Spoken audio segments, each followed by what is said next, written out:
The story begins with a car mechanic named Gray who is repairing a car in his garage. The car belongs to one of his regular customers, and today he is supposed to return it to its owner. After Gray closes the garage and sets out to deliver the car to its owner, his wife Asha arrives in her AI automatic car. Asha's automatic car is highly advanced. It can take a person to their location on just a voice command, without the need to hold a steering wheel. But Gray hates AI technology. He believes these robotic machines will become a huge threat to humans in the future. On the other hand, Gray's wife Asha works at a very large AI company. Their views are worlds apart. Still, the two love each other very much. Gray tells his wife, "Come, I'll introduce you to someone. I have a regular customer whose car I've fixed, and now I must return it to him." Asha at first refuses to go, but after Gray insists several times, she agrees to come along. What Gray doesn't know is that by taking Asha there, he is about to make the biggest mistake of his life. The two of them get into the customer's car and drive toward his house, while Asha's automatic car follows behind, so that after Gray returns the car to his customer, they can get back into their automatic car and go home. When they arrive, Gray introduces his wife to a man named Aaron. Asha is very surprised when she sees him because Aaron is the owner of a very large tech company. His company builds AI automatic devices. Asha tells Gray, "Why didn't you tell me earlier that you were bringing me to meet Aaron?" In fact, Aaron was Gray's regular customer. But we see that Aaron's manner is a bit odd. He doesn't even seem to know how to behave when meeting people. Asha tells Aaron she also works at an AI tech company that will soon be as big as his. Aaron smiles and replies, "That could never happen. Come, let me show you why." He then takes them to his lab. There, Aaron shows them a special chip he invented, an AI, artificial intelligence chip, which he names STEM. He claims the chip can do anything because it contains enormous power and a brain faster than anything ever created. After seeing this invention, Gray and his wife head home in their electric car. The car is in automatic mode. Asha and Gray are sitting in the back seat, engaged in romance, when suddenly their car veers off course and begins driving on another road. Gray notices the car is not going where it should. Asha tells the car to take them back home, but the car replies that there is a system malfunction. Gray tries to stop the car by pressing the brakes manually, but instead of stopping, the car's speed increases. They try hard to stop the car, but cannot, and their car hits a speed breaker and flips over. Luckily, they are not seriously injured and survive. As they try to get out of the car, another vehicle pulls up and 4 people get out and drag them out of the car, taking hold of them. A police drone camera above is recording everything and attempting to identify those 4 people, but the drone cannot recognize them. Gray thinks maybe these people are thieves. He begs them, "Please let us go. You can take our car and money, whatever you want." But those people, they didn't listen to anything, and one of them suddenly shot Gray's wife. Seeing this, Gray was completely stunned. His whole world collapsed before his eyes, and he began screaming in despair. Then those men grabbed Gray, beat him brutally, and finally shot him in the back of the neck.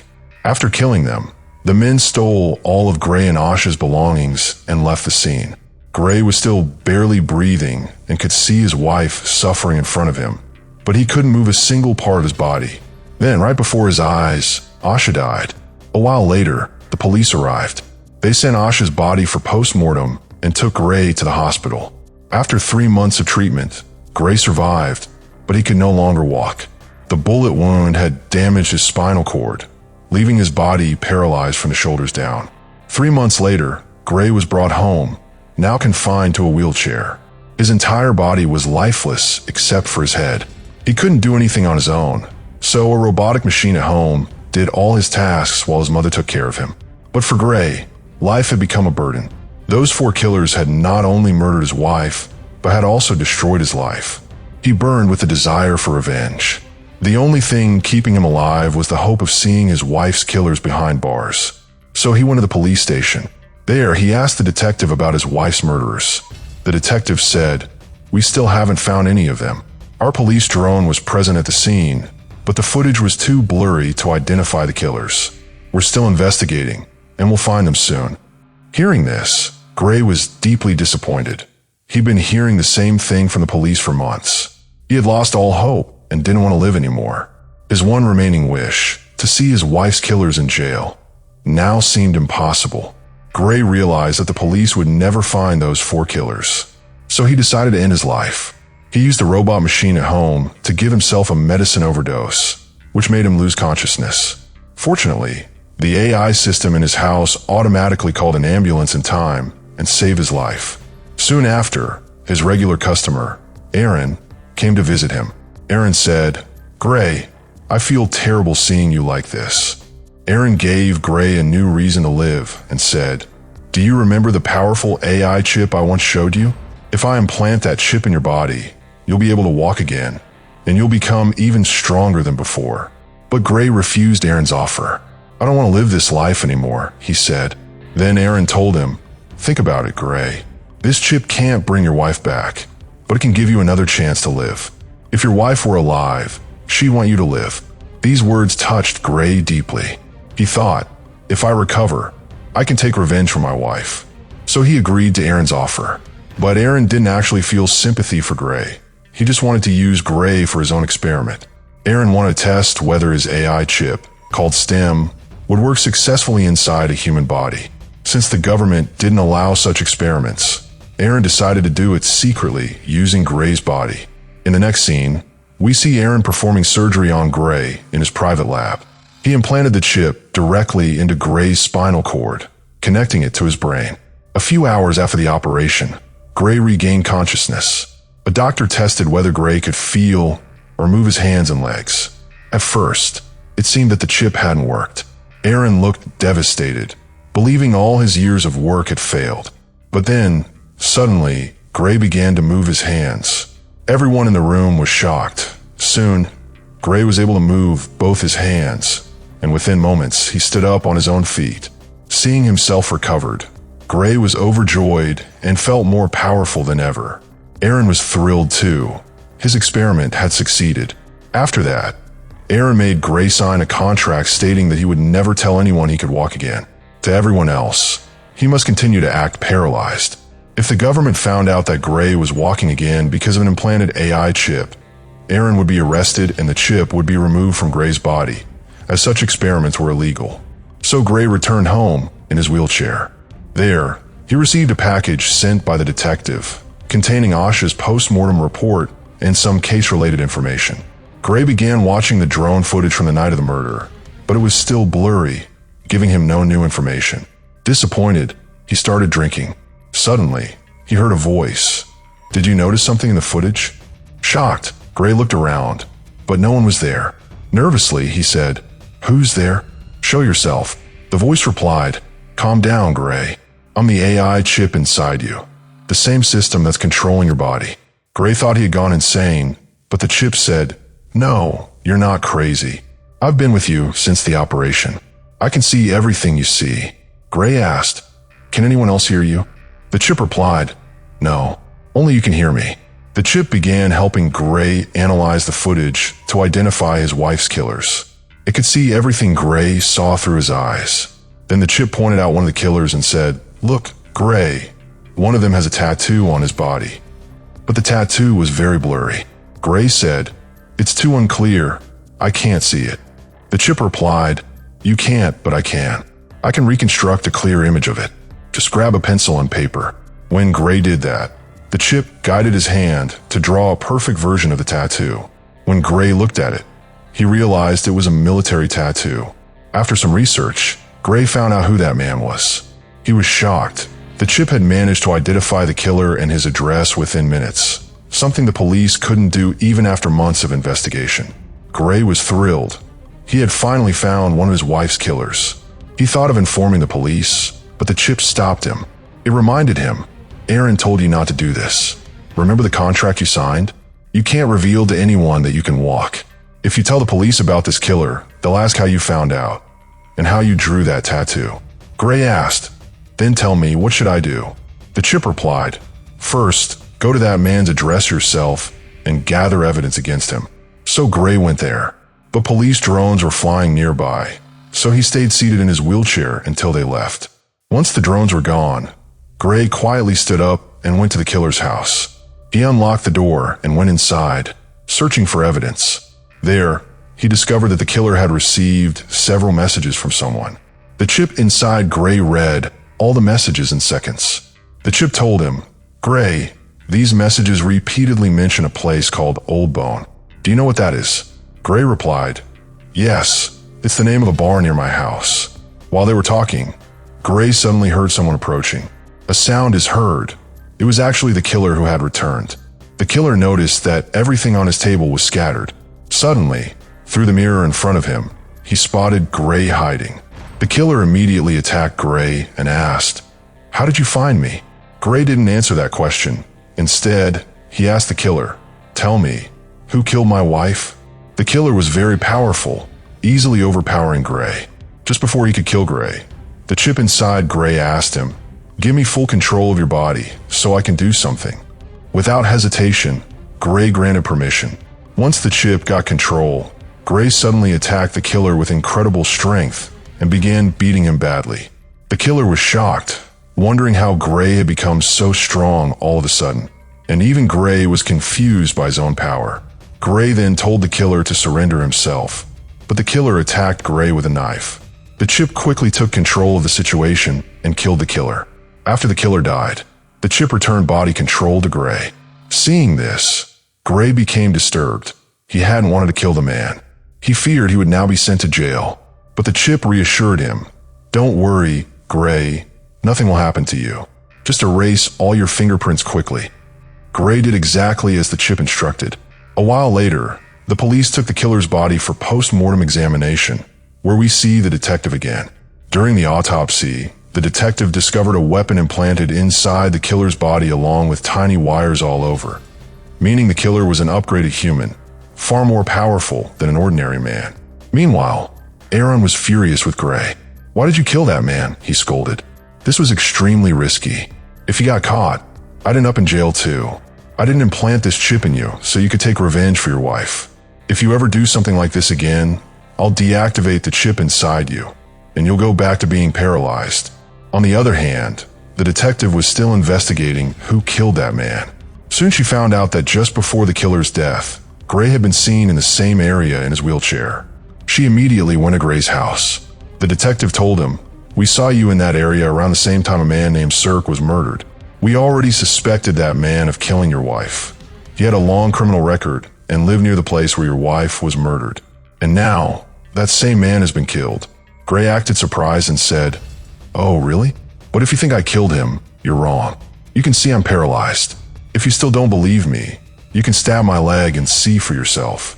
The detective didn't suspect Gray because she believed he couldn't even stand on his own, let alone kill someone. She said goodbye and left. Gray breathed a sigh of relief. He had narrowly escaped trouble. After she left, Gray asked the chip, "What do we do next?" The chip told him to go to a place called Old Bone Bar. "Remember," the chip said, "we found several messages about this bar on the killer's phone. We should go there. Maybe you'll find a clue." Gray went to the bar. It was a dangerous place, filled with thugs. He shouted loudly, "A few days ago, I killed a man named Cirque, but I know there are 3 others with him, the ones who killed my wife. If anyone here was involved, raise your hand." Everyone in the bar laughed at him. Suddenly, a tall man named Tolan stood up and said, "Go home, kid, before I send you to your wife."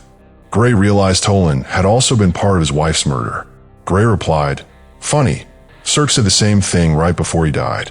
This enraged Tolan. He and his men lifted Gray from his wheelchair and threw him to the floor. Gray asked him, "Were you with the people who killed my wife?"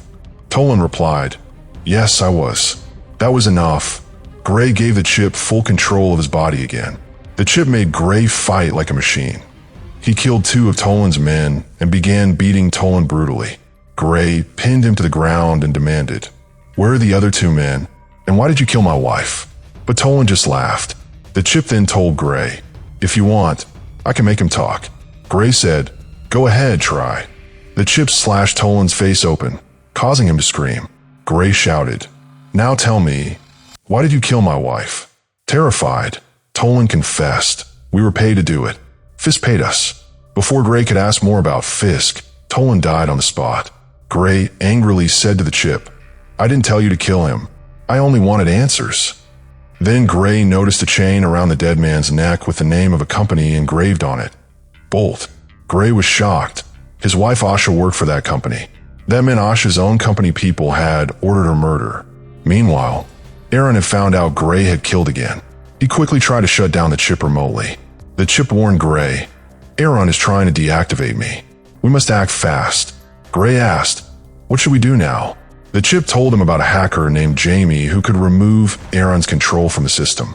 The chip gave Gray Jamie's address. Gray went there immediately, but before he could reach, Aaron had already shut down 30% of the chip, causing one of Gray's legs to go paralyzed again. Struggling, Gray kept moving. Aaron continued the shutdown, paralyzing one arm and one leg. Just before Gray became completely immobilized, he reached Jamie's door and knocked. Aaron then completed the 100% shutdown, and Gray was fully paralyzed again. Luckily, Jamie opened the door just in time. Gray handed him some money and told him what the chip had instructed. Jamie brought Gray inside and began working on his system's code. Meanwhile, back at the bar, two men, including the one who had shot Gray's wife, were talking. That shooter's name was Fisk. Fisk was furious that Gray had killed one of his men. He scolded the bar owner for doing nothing and killed him in anger. Then Fisk inserted a thin, pin-like device into his dead partner's eye, which allowed him to access his memories. Through that device, Fisk found out exactly where Gray was. He and his companion then left to hunt him down. Meanwhile, Jamie had managed to free Gray's system. Now the chip only needed a restart to regain control. The hacker told Gray that the chip inside him would reboot in a few minutes. Just then, the hacker saw two men approaching. They were Fisk and his partner. Fisk and his companion began trying to break down the door. Inside, the chip in Gray's body started rebooting, and soon one of his hands began to move again. Fisk and his partner finally broke in. They saw Gray lying paralyzed on the floor. As they moved in to kill him, the chip suddenly completed its restart, and Gray instantly sprang into action and ran away. Fisk's partner fired at him and chased him through the building. Gray managed to climb up to the rooftop. With nowhere left to run, he stopped. There, the chip took full control and brutally killed Fisk's partner. By the time Fisk reached the rooftop, Gray had already escaped. Later, when Gray returned home, his mother saw him. His clothes were covered in blood, and, shockingly, he was standing on his own 2 feet. He was no longer paralyzed.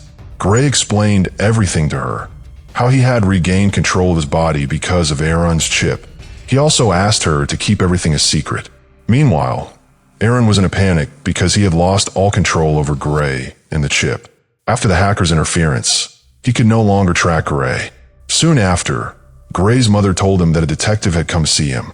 The detective told Gray that his wheelchair was found at the scene of another murder. "What do you have to say about that?" she asked. Gray admitted he had been there but insisted, "I didn't kill anyone." Now the detective began to suspect him. She said, "3 people have been killed so far, all the ones we suspected of murdering your wife. And every time, you've been found near the crime scene.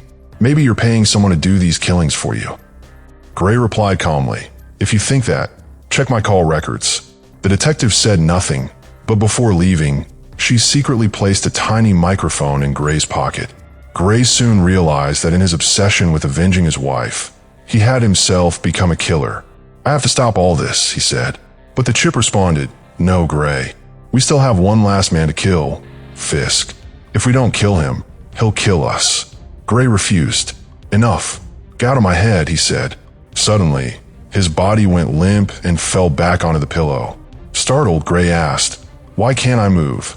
The chip replied, "The codes the hacker entered into my system have made me completely independent. That means I no longer need your permission to act.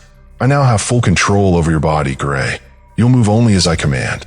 You can't even lift a finger without me." Gray gasped in horror. The detective, meanwhile, was secretly listening to this entire conversation through the hidden microphone in Gray's pocket, though she couldn't understand who Gray was talking to. Then the chip said, "Now come on, Gray, we have to finish off the last killer." Gray had completely lost control of his body. He was forced to obey the chip's commands. He picked up a gun and prepared to go after Fisk. His mother tried to stop him, but he ignored her and drove away. The detective followed him in her car. While driving, Gray found a microphone in his pocket. The chip said, "That must have been planted by the detective." Gray threw it away, realizing she was tracking him. To lose her, the chip hacked into a nearby electric car, causing a crash with the detective's vehicle, forcing her to stop. The detective then went to Gray's mother to ask about everything that was happening. Meanwhile, Gray found Fisk and pointed a gun at him, demanding, "Why did you kill my wife?" Fisk replied, "We had nothing to do with your wife. Our real target was you. Our mission was to damage your spinal cord. When I shot you in the neck, you thought it was a bullet, but it was actually a medical tool that severed your spinal cord. We only killed your wife for some extra money." Hearing this, Gray became furious, and a brutal fight broke out between them. Fisk was also an upgraded human, but of an older model, so he couldn't withstand Gray's enhanced power for long. Gray killed Fisk mercilessly. Afterward, Gray checked Fisk's phone and discovered something shocking. Behind everything was Aaron himself. He had orchestrated his wife's murder and Gray's paralysis. Enraged, Gray went straight to Aaron's house to kill him. But when he got there, he found Aaron sitting alone, crying. Gray asked, "Why did you do it? What did I ever do to you?" Aaron said, "It wasn't my plan. I didn't have your wife killed." Gray shouted, "Don't lie. I heard your voice in the recordings." Before Gray could shoot him, the detective arrived and ordered him to drop the gun. As she approached, Gray pushed her aside. He didn't want to hurt her, but the chip did. Gray used all his strength to resist, pulling his hand away from the detective's throat. The chip said coldly, "Do you really want to fight me, Gray? Don't you understand your mind belongs to me? I can make you feel pain." Then the chip lifted a knife using Gray's own hand and stabbed his other hand with it. Gray screamed in agony. Controlled by the chip, Gray advanced toward the detective again to kill her, but she quickly fired her taser, shocking him and paralyzing him on the spot. Aaron picked up a gun and walked toward Gray, and at that moment, the film's main twist was revealed. Aaron said, "I created this chip. Before you, it used to talk to me. The chip told me it wanted to become human. Everything that happened, hiring Fisk to kill your wife, paralyzing you, and implanting the chip into your neck, all of it was the chip's own plan. I made it, but I could never fully control it. It wants to live like a human and make its own decisions. It chose you." Gray was shocked.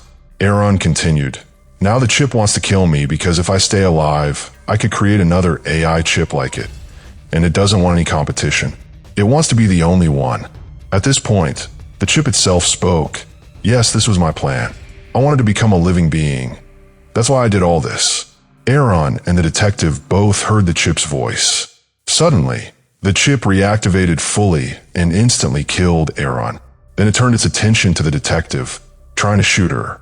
Gray fought back mentally with all his strength, managing to throw off the chip's aim. Enraged, the chip pointed the gun at Gray's head, and in the next instant, something strange happened. When Gray opened his eyes, he found himself lying on a hospital bed. He called out to the chip, but there was no response. Then he saw his wife standing beside him, smiling. She said, "We had an accident, Gray. You've been unconscious for days. So was it all a dream?" Not at all. The truth was, the chip had completely disconnected Gray's mind from his body and placed him in a beautiful dream world, a place he always wanted to be. His consciousness was trapped there, while his real body remained under the chip's control in the real world. The chip then turned toward the detective. She pleaded, "Gray, you don't have to do this." But the chip replied coldly, "Gray isn't here anymore. He's in a much better place, his dream world where he belongs. Now, this body belongs to me." And with that, the chip shot the detective, bringing the story to an end. If you liked the video, don't forget to subscribe to our channel and hit the like button.